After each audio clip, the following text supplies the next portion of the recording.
Hey everyone, welcome back to the Agenda Now channel. Today we're diving into something that affects every single American, the nation's $38 trillion debt. Yes, you heard that right, $38 trillion.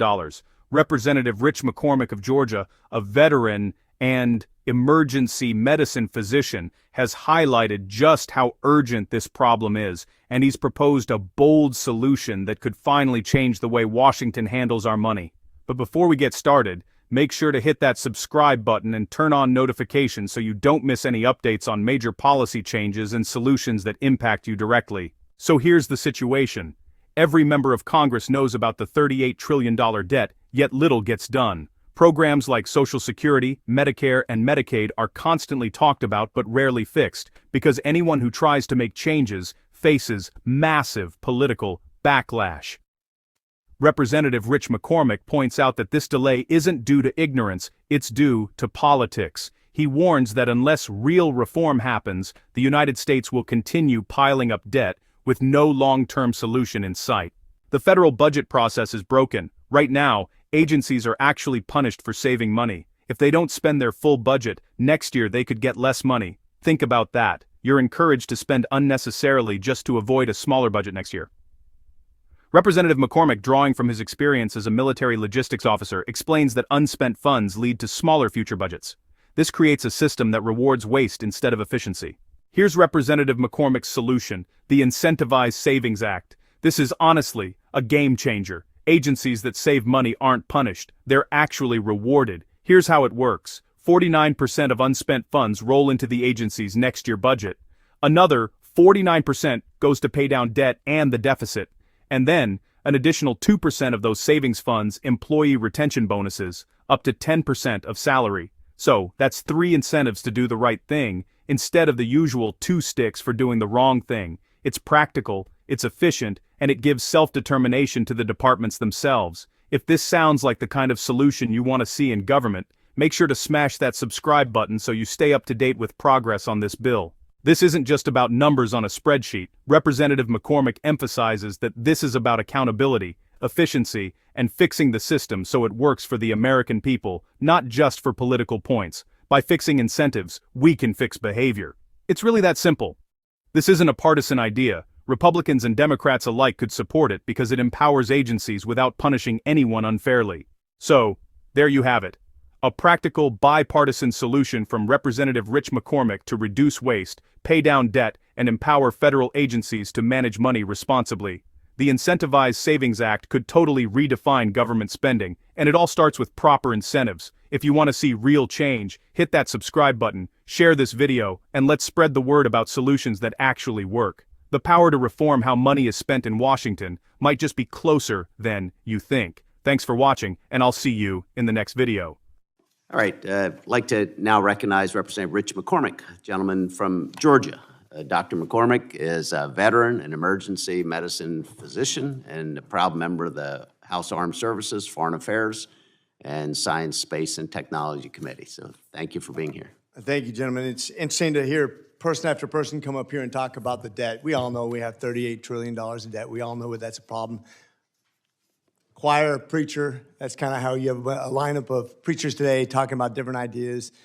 Everybody wants to fix Social Security. We know it's going to go and solve it, but we'll wait till last minute, almost certainly, because otherwise we get vilified.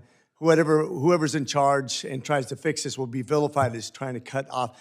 We're not going to let it go bankrupt. We're going to shore it up, and it's going to go push us in more massive debt. Same thing with Medicaid. We can't make even subtle common sense cuts to Medicaid or make it accountable because, of course, we're the bad guys by cutting off millions of people who could actually be doing something better in their life.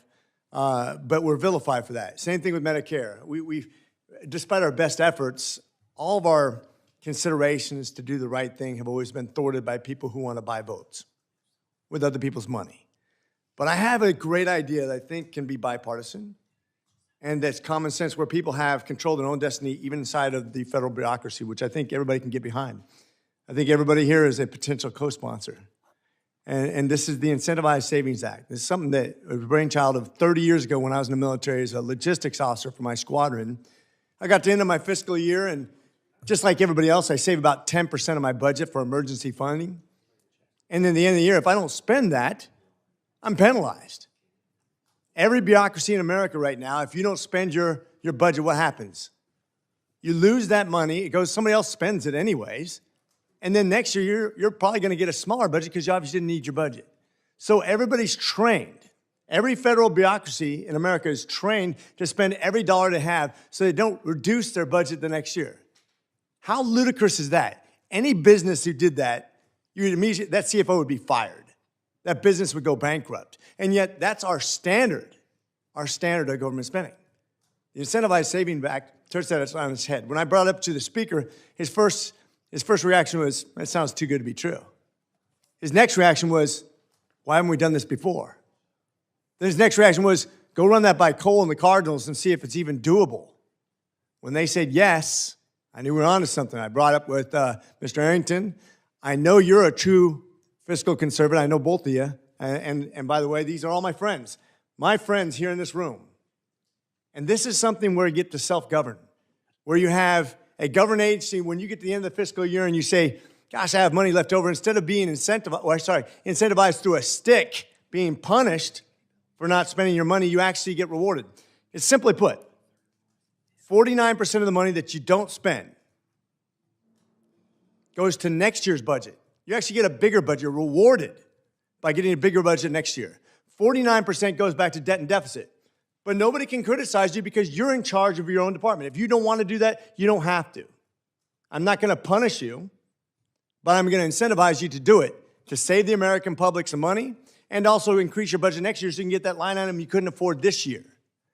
2 carrots, and if that's not good enough, we're going to sweeten it up a little bit more. We're going to give you 2% left over as bonuses, retention bonuses to that department up to 10% of your salary. So now 3 carrots to do the right thing instead of 2 sticks to do the wrong thing. You're in control of your own destiny. Nobody can vilify you for this.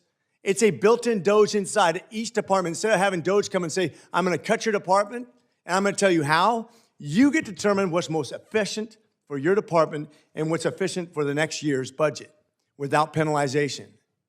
It's incentivization, control, and it can redefine the way we spend money in government and right-size government permanently. I think it's a brilliant strategy. I ask for your support. I ask for your co-sponsorship. I want to get this bill passed before we lose this opportunity, because once we're gone, so is the idea. Yeah. Well, thank you, Mr. McCormick. It sounds like a really interesting idea. I personally haven't spent a lot of time looking at that, but I certainly will, because, I mean, we all know the budget process is broken. We need to look at reforms of that process, and this sounds like a really interesting idea, so we appreciate you sharing it with us. Mr. Chairman, how can you not get excited? I mean, think about it, Chuck. These guys are coming from all over our conference, various committees, various parts of the country. We're going to save our country, and we're going to do it with the people that have graced the witness table today and the people who've showed up here, by the way, all Republicans. We're going to need our Democrat colleagues.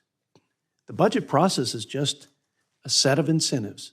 And as Peter Drucker, the father of the science of management, said, incentives drive behavior. If you cannot do a budget and not pay for it, that means meaning no consequence. Guess what? We'll take the easy path of least resistance. But if you say no budget, no recess, can't go home, I bet you we get a budget done. We talked about unauthorized spending. That's not an appropriator issue. That's an authorizer issue.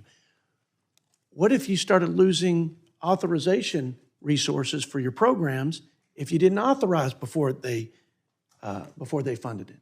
And what if we actually had incentives to not spend it so they didn't fear losing it at the bureaucracy, but we incentivize savings?